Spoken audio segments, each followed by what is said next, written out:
6 बातें सुख के लिए करने वाले मनुष्य में विपत्तियां पैदा करती रहती हैं। पहला, जो भजन से विमुख है और स्वार्थ परायणता में रत है।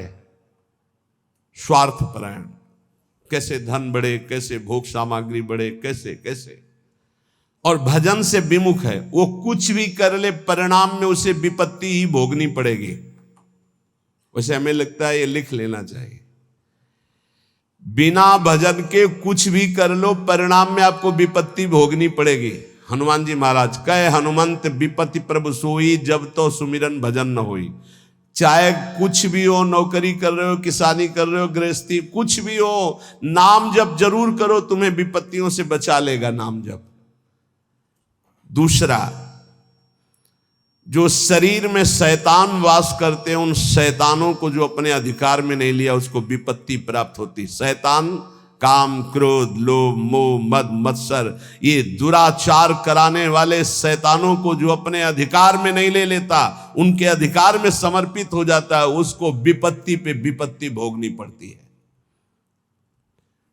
पहला, जो नाम जप ना करके केवल स्वार्थ के कार्यों में रत रहता है, कुछ भी कर ले विपत्ति भोगनी पड़ेगी। दूसरा, जो अपने शरीर को ये अंदर बैठे हुए शैतानों के हवाले समर्पित कर देता है, उनकी गुलामी स्वीकार कर लेता है, काम, क्रोध, लोभ, मोह, मद, मत्सर इनको शासन में नहीं लेता, उसको जीवन भर विपत्ति भोगनी पड़ेगी, शारीरिक, मानसिक, लौकिक, पारलौकिक। तीसरा, जो मृत्यु की तैयारी नहीं करता, उसे विपत्ति ही विपत्ति भोगनी पड़ेगी। मृत्यु की तैयारी कई बार चर्चा हो चुकी है। मृत्यु की तैयारी, यहां जीने की आशा में सब लगे हुए हैं, लेकिन मृत्यु की तैयारी कौन कर रहा है? वही जो गुरु कृपा पात्र है, वो मृत्यु की तैयारी कर रहा है। नहीं, सब बैंक बैलेंस की तैयारी कर रहे हैं, सब नाना प्रकार के भोग इकट्ठे करने की तैयारी कर रहे हैं।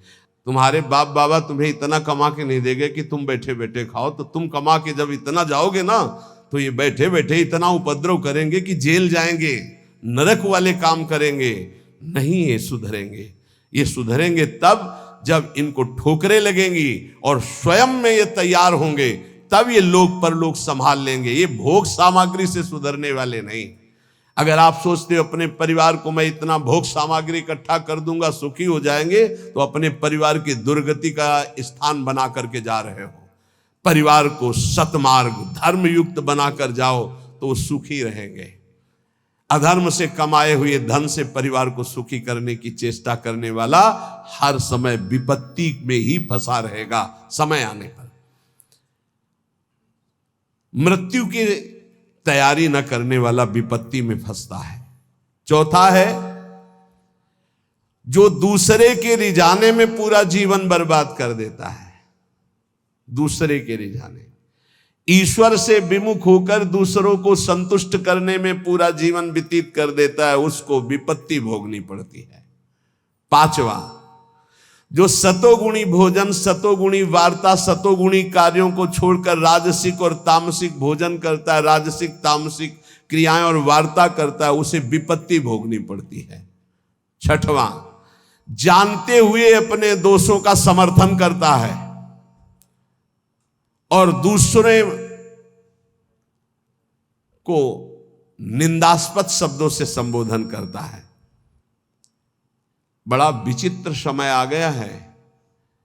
कल एकांतिक में कह रहे थे कि हजारों लोग जिस बात को आप मना करते हैं उसका सपोर्ट कर रहे हैं, तो फिर हम उसी बात को मानेंगे जिसे हजारों लोग, तो हजारों लोग गलत करें तो गलत को गलत नहीं बोलोगे, सपोर्ट करने लगोगे। हजारों गलती कर रहे हैं तो तुम उसी गलती को सपोर्ट करोगे। हजारों शराब पी रहे हैं तो तुम शराब को सही मानोगे। हजारों मांस खा रहे हैं तो आप उसको सही का निशान दे दोगे। हजारों व्यभिचार कर रहे हैं तो तुम सही का निशान दे दोगे। तुम्हारी बुद्धि भ्रष्ट हो गई।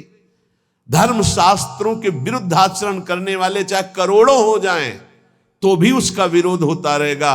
अगर अंदर से आप विरोध करोगे तो निकल जाओगे दुर्गुणों से, यही बात कह रहे हैं, अपने दोषों का समर्थन करने वाले की दुर्गति होती है, विपत्ति में फंसता है। भगवान कह रहे त्यागा शांतिरंतरम, और उपदेश दिया दे रहा भोगा शांतिरंतरम। शास्त्र सम्मत जगत गुरु भगवान श्री कृष्ण की बात से बढ़कर किसकी बात होगी? ब्रह्म ऋषि जन भगवान की ही तो दी हुई बातों का अनुभव करके बोलते हैं। ये कौन सी रीति चल गई है? मनमानी आचरणों को साधना कहा जाता है। अपने दोषों का समर्थन करके उसे कहा जाता है वो पुराने जमाने की बातें थी, अब ये बातें माननी पड़ेगी। नहीं, ये 6 बातें जिनमें हैं उनको विपत्ति भोगनी पड़ेगी। करते सुख के लिए परिणाम दुख मिलता है। जो आनंद की प्राप्ति करना चाहते हैं वो जगत में नहीं है, वो प्रभु में है। इसलिए सहनशील बनो, आए हुए अंदर काम वेग को, क्रोध वेग को, लोभ के वेग को सहना सीखो।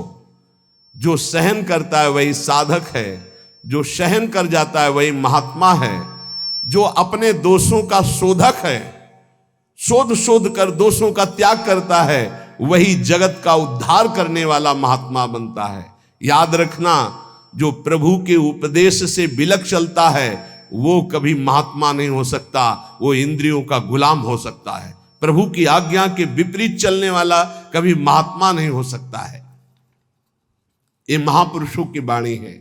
हम तुम्हें एक ऐसा मार्ग बताते हैं जिस मार्ग में चलने से बहुत जल्दी आप ईश्वर के समीप पहुंच जाओगे। वो नाम जप करते हुए किसी से और ईश्वर से भी कोई चाह ना रखना, बहुत जल्दी भगवत प्राप्ति हो जाएगी। हम तुम्हें एक ऐसा मार्ग बताते हैं जो चलने पर बहुत जल्दी भगवत साक्षात्कार करा देता है। किसी से भी और ईश्वर से भी कोई चाह ना रखो, बहुत जल्दी भगवत प्राप्ति हो जाएगी। नाम जप करते हुए कोई चाह ना रखो, बहुत जल्दी भगवत प्राप्ति हो जाएगी। और याद रखना, जो नाम जप करता है ईश्वर से कोई चाह नहीं रखता, तो ईश्वर उसकी ऐसे चिंता करता है जैसे छोटे बच्चे की मां चिंता करती है। किस समय उसको बाल भोग देना, किस समय उसको दुग्ध पान कराना, किस समय उसे स्नान कराना, ये मां की चिंता है, ना कि बालक की।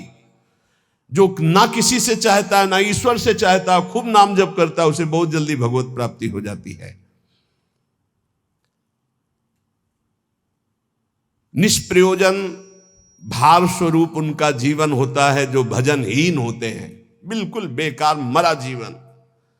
जिन हरि भगत हृदय नहीं आनी, जीवित सौ समानते प्राणी। क्या मुर्दे का सा जीवन है।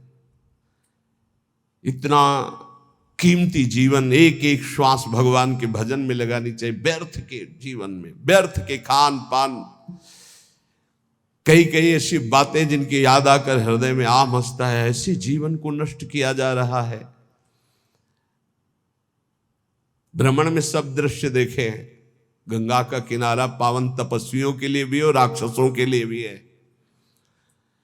जो पावन स्थान तप के लिए है, वही राक्षसों के दंडकारण्य में तपस्वी भी तपस्या करते थे और राक्षस भी रहते थे। दोनों का ये व्यर्थ जीवन, निरर्थक जीवन, जो अपनी वासनाओं की पूर्ति के लिए दूसरे जीवों को तड़पा तड़पा के, फिर काल उनको तड़पा तड़पा के मारता है, सांस लेने का अवसर नहीं देता। इसलिए निष्प्रयोजन भार स्वरूप मानो जीवन मत जियो। कीमती जीवन है। जिनका भोजन पवित्र है, उनके विचार पवित्र हैं, वही एकांत में ईश्वर अर्पण बुद्धि से अपने समय को व्यतीत करते हैं। कार्य करते हुए एकांतिक अर्थात अंदर चिंतन चल रहा है, ईश्वर अर्पण। सात्विक भोजन भूख की अपेक्षा कम खाओगे तो भजन बहुत जोर का होगा। लौकिक प्रतिष्ठा बढ़ने लगे तो भगवान से प्रार्थना करो कि आपका स्मरण न छूटने पावे, लौकिक प्रतिष्ठा में महत्व न होने पावे। जानबूझकर सुख सुविधाओं का त्याग करके जितनी कम वस्तुओं का सेवन कर सको, कम पैसे वाली वस्तुओं का, उतना ही तुम्हारा ईश्वर के प्रति प्रेम बढ़ेगा। ईश्वर इच्छा को जानने वाला ही महात्मा होता है। जोई प्यारो करे सोई मोई भावे, मेरे प्यारे की क्या इच्छा है ये महात्मा जानता है। अन्याय से प्राप्त वस्तुओं को पाने वाले के सारे करण पाप लिप्त हो जाते हैं। अंतःकरण, बुद्धि, मन, चित्त, अहंकार, वो इच्छा ना होने पर भी दूषित अन्न के कारण पाप इच्छा प्रकट होकर उससे पाप कराती है। जो घूस लेता है, अन्याय पूर्वक निर्णय करता है, ऐसों का धन उनके परिवार को नष्ट कर देता है और उनका किया हुआ दान जिसके पास जाता है उसकी अंतःकरण की वृत्ति को नष्ट करके पाप आचरण करवाता है।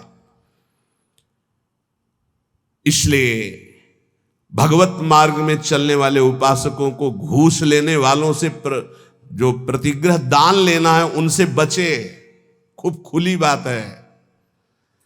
ये जो अन्याय अधर्म करना पैसे के बल से सीख गए हैं, अपने पद का दुरुपयोग, ऐसे लोगों से जो दान लिया जाता है, ऐसे लोगों से जो अर्थ लिया जाता है, वो केवल पाप विचार बढ़ाता है, पापाचरण बढ़ाता है। इसलिए बहुत सावधान।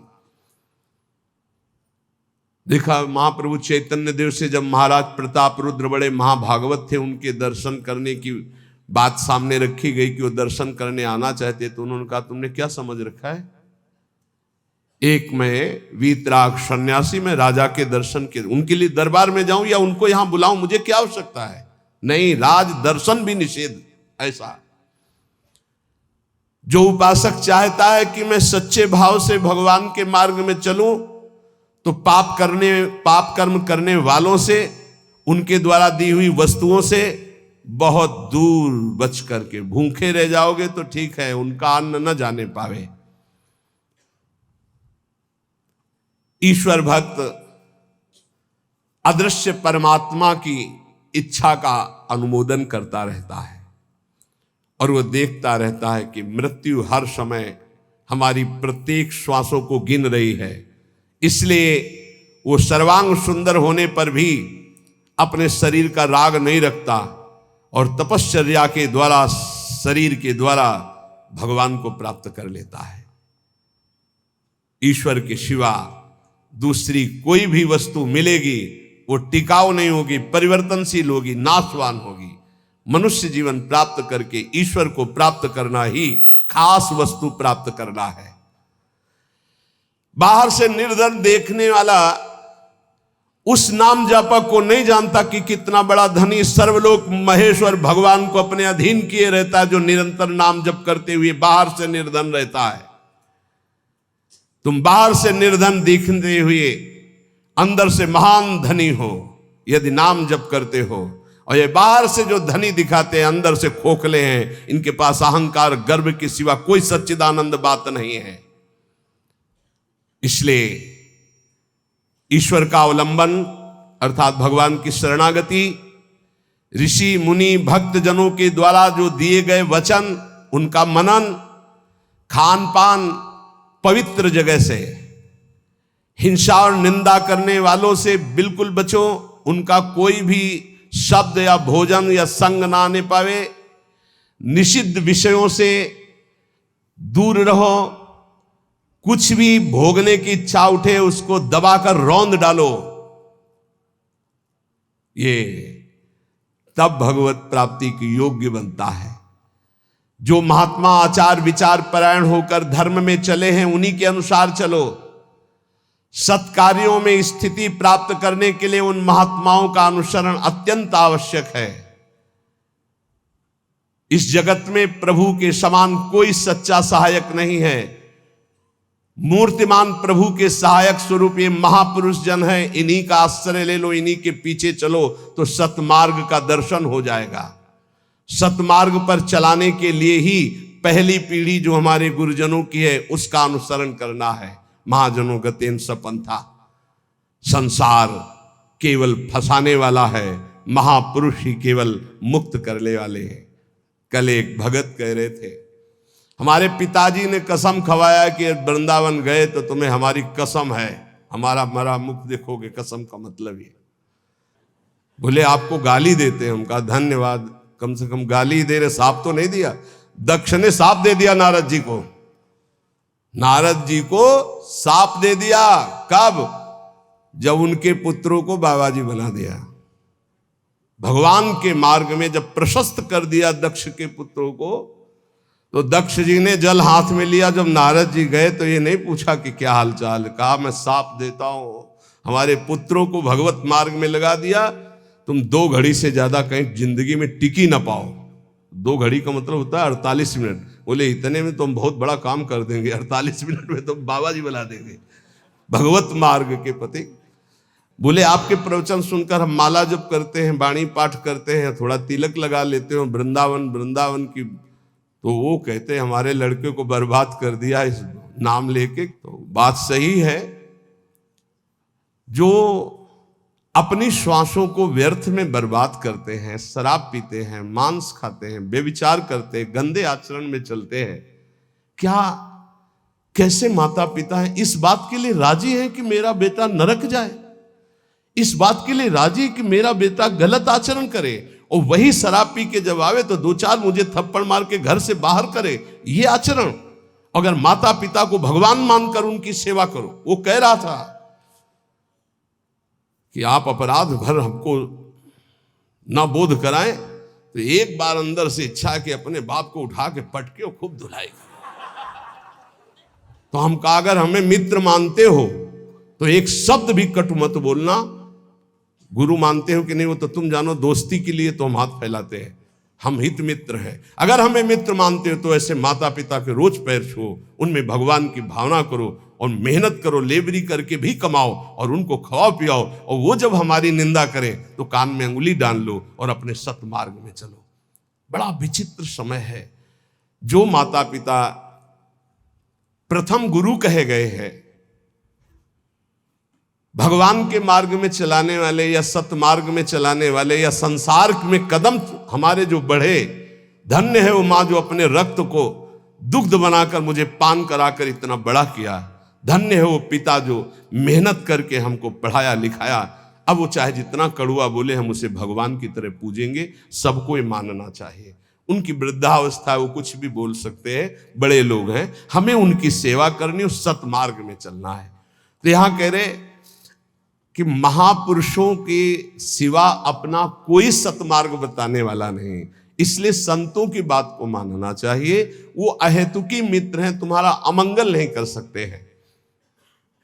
इस जगत में प्रभु के समान कोई सच्चा सहायक नहीं, और प्रभु ही महापुरुषों के रूप में प्रेरित करते हैं आकर के अपने मार्ग को। इसलिए मन को सत्य मार्ग में चलाने के लिए पहली सीढ़ी संत महापुरुषों के वचनों के आधार पर चलो। आज हम सबके ऋणी हैं, सच्ची हृदय से ऋणी हैं। धन्यवाद देते हैं कि आज इस कलयुग के प्रचंड तांडव काल में आप संतों की बात मान रहे हैं। इसलिए हम आपके चरणों में प्रणाम करते हैं, क्योंकि इसमें आपका मंगल है। आप स्वस्थ रहेंगे, आप भगवत भजन करते हुए अच्छे आचरण वाले रहेंगे, तो आप हमारे बहुत बड़े हितैषी हुए। क्योंकि आप सुखी हैं, आपका मंगल हुआ, तो मेरे कर्तव्य का पालन हो गया, मेरे साधु वेश का धारण करना सार्थक हो गया। आप हमारे बड़े सहयोगी हैं, आप हमारी भागवती उन्नति के बहुत बड़े कारण बन गए। क्योंकि हम धन्यवाद के पात्र तभी बनेंगे जब हमारी बात को मानकर आप धन्य हो जाएंगे। हमारा कल्याण हो गया, हमारा मोक्ष हो गया तो बहुत छोटी बात है। अगर हमारी बात से आपका कल्याण न हुआ तो हमारी बात की बात क्या रहेगी?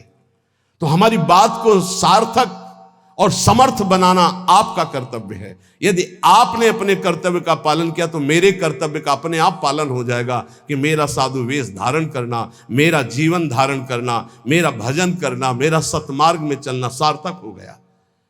हमारे देश के यदि 2-4 हजार लोग भी कुमार्गगामी प्रवृत्तियों को छोड़कर भगवत मार्ग में चल रहे तो हृदय से आशीर्वाद देता हूं। आशीष देने के लिए तपस्या की जरूरत नहीं होती। मां अपने बच्चे को आशीष देती तपस्या से नहीं, दुलार से। आप स्वस्थ रहिए, आपकी बुद्धि स्वस्थ रहे, आपके जीवन का परम लक्ष्य भगवत प्राप्ति आपके हाथ में आवे, आप कभी गलत आचरणों में ना फंसे।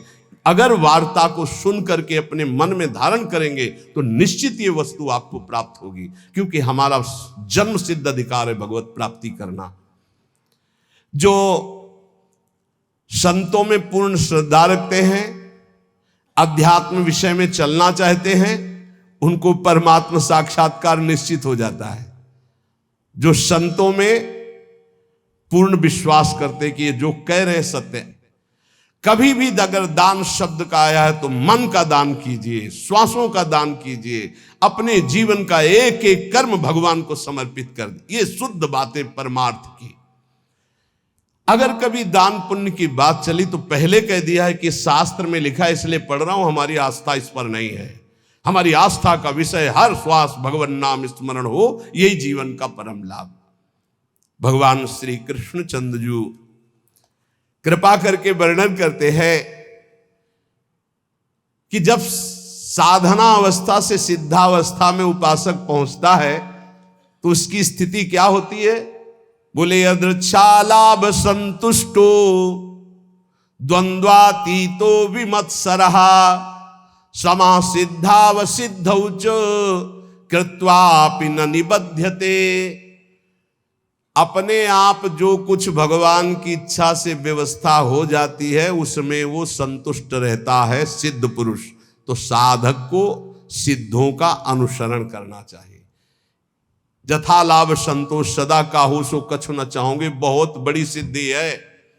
यदि अच्छा लाभ संतुष्टो, मांगना बंद कर दो, ना भगवान से मांगो ना किसी मनुष्य से मांगो, मांगना बंद कर दो। यहां कह रहे मांगो मत, तो ऐसे देने के लिए बोलो मत। दोनों बातें संभाल के। भगवान की इच्छा ये ऐसे कर दिया, नहीं आया तो बोलना नहीं। कभी तुम बोलो मत और कभी तुम मांगो मत। ऐसे बोलने से अपराध लगता है और ऐसे मांगने से अपने इष्ट की निष्ठा जाती है। और बोल दिया तो कर्जा समझ लेना, और मांग लिया तो आश्रय छूट गया, ये बात समझ लेना। दोनों को अपनी अपनी निष्ठा में रखना है। ना मांगना है और ना देने के लिए बोलना है। ऐसे दे दो, कोई जान नहीं पाया। और जैसे हरि रखते हैं वैसे रह जाओ और उसका एहसान मत मानो देने वाले का, तो दोनों का परमार्थ पुष्ट हो जाए। यदृच्छा लाभ संतुष्टो। बिल्कुल ये हम विनोद में बहुत खास बात बता रहे हैं।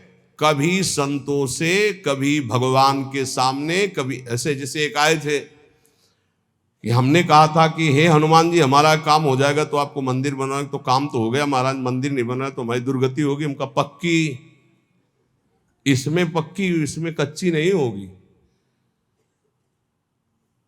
देखो भगवान के सामने संकल्प मत करो। अगर आपको कोई मांग रखनी, देखो सत्संग सुलझाव का है। सत्संग मतलब सुलझना। हमारे बाप हो, हे प्रभु मुझे ये चाहिए। जैसे अपनी मम्मा और पप्पा से मांगते तो कैसे मांगते हैं? हमें चाहिए। उनको हम ये थोड़ी कहते हैं कि हमको ये दे तो तुम्हें हम ये ले आएंगे, तुम्हें वो ले आएंगे, तुम्हें ऐसा। प्रलोभन देते हैं क्या? थपड़िया देंगे माता पिता। हमारा बच्चा हमको प्रलोभन देता है, जाल में फंसाना चाहता है। ऐसे थपड़िया जाओगे अगर प्रभु को प्रलोभन। और अगर बड़े दाता बनते हो कि मंदिर बनवा देंगे तो भी काम हो गया, बनवाओ मंदिर। नहीं बनवाओगे तो फिर भगवान का जो विधान है वो आपको फिर परेशान करने लगे। कभी संकल्प मत करो, कभी भगवान के मंदिर में कुछ वादा मत करो, कभी संतों के पास कोई वादा मत करो। वादा करो तो फिर अक्षरशः पूरा करो, नहीं मत करो वादा। अपनी मांग रख दो। संत हैं, पिता के समान हैं, प्रभु हैं, परम पिता के समान हैं, हनुमान जी हैं, हमारे गुरु भाई हैं, हमारे मित्र हैं, हमारे इष्ट के प्रेमी हैं। अम्मा तो अम्मा है जगदम्बा, उनसे क्या कहें? उनसे मांग लो। उनसे क्या कहें कि आपको चुनरी उड़ा देंगे? वो चुनरी की कमी है? अरे जिनके दूल्हा भगवान शंकर, उनकी चुनरी कमी। विश्वात्मा भगवान अम्मा हो, आप हमें दे दो। हमारे मन में लालसा जगी।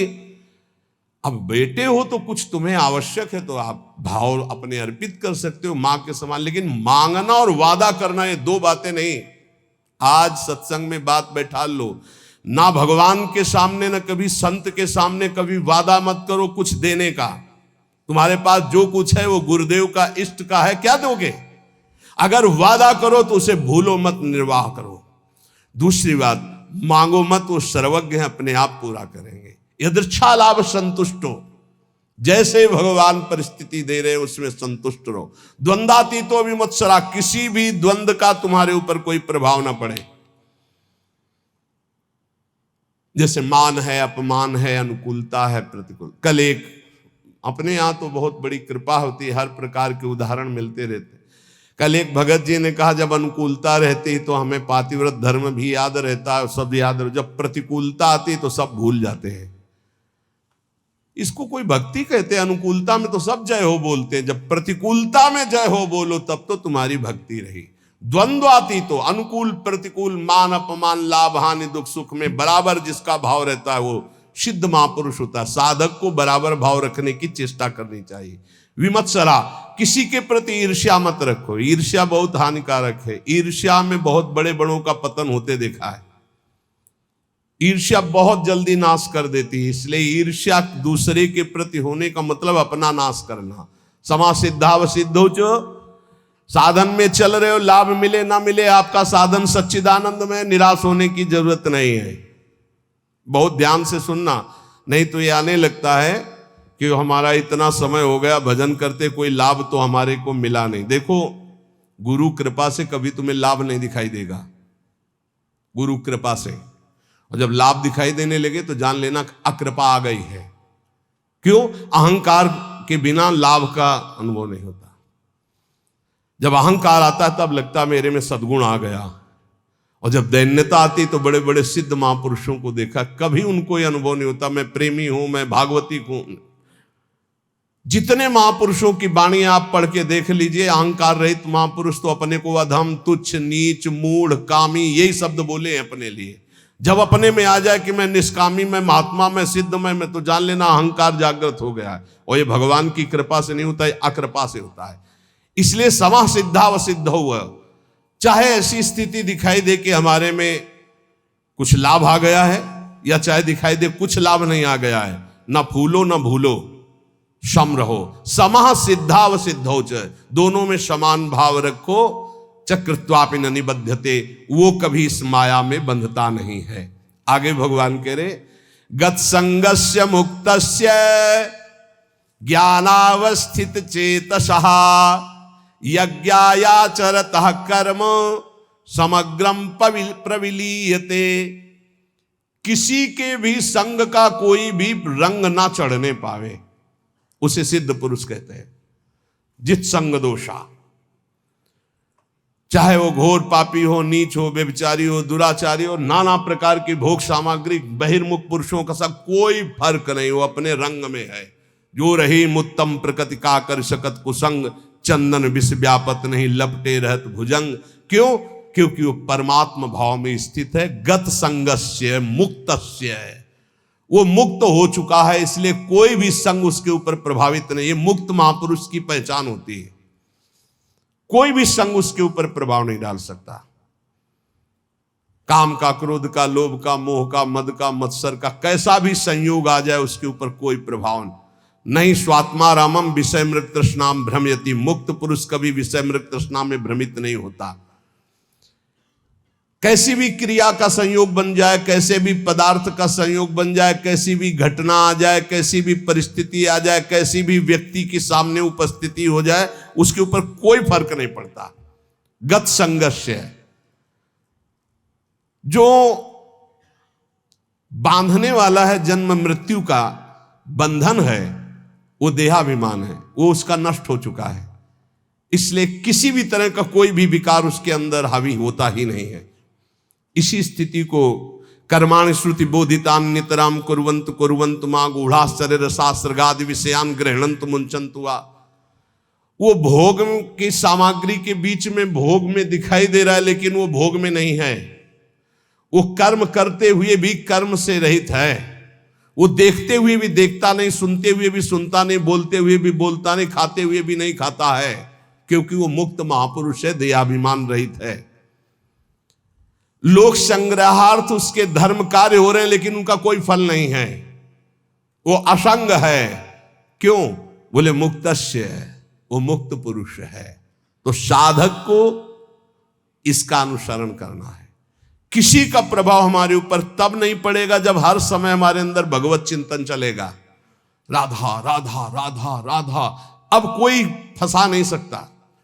नाम जितना धीमे होता चला जाएगा उतना गाढ़ चिंतन विषयों को होने लगेगा। नाम छूटेगा, क्रिया बन जाएगी।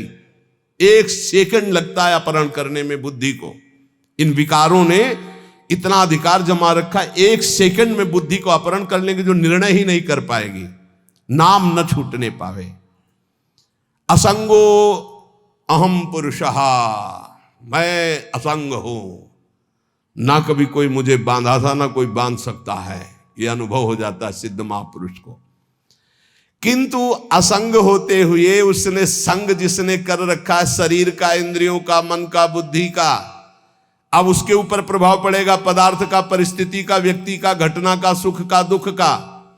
और जिसने शरीर, इंद्रिया, मन, बुद्धि से अपने को असंग देख लिया, उसके ऊपर कोई प्रभाव नहीं पड़ेगा, उसे ही मुक्त पुरुष कहते हैं। कोई मेरी मनचाही करे या मेरे मन के विरुद्ध करे, कोई फर्क नहीं पड़ता। किसका? जो शरीर, इंद्रिय और मन से अलग हो चुका है। अलग क्या हो चुका है? वो तो अलग था ही, हां, अनुभव हो गया जिसको ऐसा।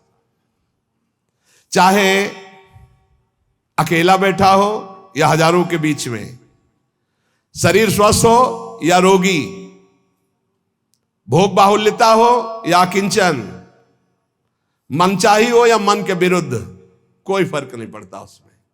गत संगस्य मुक्तस्य, क्यों? क्योंकि वो अपने स्वरूप में स्थित है। वो किसी क्रिया या शरीर या मन या बुद्धि या चित्त या अहंकार या इंद्रियां, कामना, ममता, कुछ नहीं उसके हृदय में।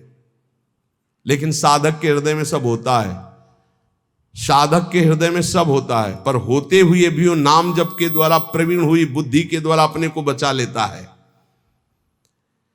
मुक्त पुरुष की पहचान है कि वो विविध प्रकार के भोगों के बीच में रहते हुए भी किंचन मात्र विक्षिप्त नहीं होगा, किसी भोग का उसके ऊपर कोई प्रभाव नहीं पड़ेगा। ज्ञानावस्थित चेतसा, क्योंकि वो ज्ञानावस्थित हो गया है, वो अपने चेतन स्वरूप, आत्म स्वरूप में स्थित हो चुका है, भगवत स्वरूप को प्राप्त हो चुका है। और साधक का कार्य है इस जड़ शरीर से अपना संबंध अलग मानकर भगवत स्वरूप में स्थित होना। यज्ञायाचरतः कर्म समग्रम प्रविलीयते, उसके जितने कर्म है सब अकर्म होते रहते हैं, कोई फल देने वाले नहीं होते। जितने भी कर्म है, क्यों? वो कर्ता भाव से रहित, अहंकार रहित, स्वाभाविक हो रहा है, यंत्रवत हो रहा है। साधक ऐसा नहीं होता है, वो कर्ता होता है। अब उसको क्या करना है कि वो ना फंसे, हर कर्म भगवान को अर्पित करना है। अगर भगवान को कर्म अर्पित कर दिए तो वो भी अकर्म हो गए, वो फल देने में समर्थ नहीं होते। आगे आएगा समझ में। ब्रह्मार्पणम ब्रह्म हविर ब्रह्माग्नौ ब्रह्मणाहुतम ब्रह्मैव तेन गंतव्यम ब्रह्म कर्म समाधिना। कर्ता, करण, कर्म, ये 3 हैं। कर्ता जो कर्म करने वाला है, करण जिनके द्वारा होता है, और जो होता है उसे कर्म कहते हैं। कर्ता, करण, कर्म, इन 3 के द्वारा बंधन प्राप्त हुआ है। न करता रहा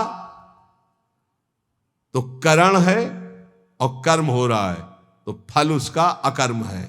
जैसे इंजन बंद कर दे और ढलान में गाड़ी छोड़ दे तो न पेट्रोल का खर्चा होगा, वो अपने आप चलती चली जाएगी। इंजन बंद है, बस ऐसे समझ लो। स्वाभाविक प्रवाह कर्म का चल रहा है, कर्ता इंजन बंद है, कोई भी खर्चा नहीं है, कोई भी बंधन नहीं है, वो जीवन मुक्त महापुरुष। कर्तापन रहेगा तो कर्म का भोग भोगना पड़ेगा, अवश्य में भोक्तव्यम कर्तम कर्म शुभाशुभम। कर्तापन रहेगा तो कर्मों का संचय होगा, उसका भोगना पड़ेगा। कर्म भोगने के लिए जन्म लेना पड़ेगा, जन्म मरण चलता रहेगा। कैसे नष्ट होगा कर्ता भाव? एक होता है ज्ञान से नष्ट होता है, एक होता है भगवत भाव से। हर कर्म बड़ी प्रवीणता पूर्वक भूलो मत, प्रभु को समर्पित कर दो, बच जाओगे, बच जाओगे। नाम जप करो, जो भी कार्य करो, सुबह जगने से लेकर शयन तक पूरे समय को भगवान को अर्पित कर दो। ये भागवत धर्म में बचा लेगा आपको, मान लो। जो त्रुटियां होगी वो भस्म हो जाएंगी कर्म समर्पण से।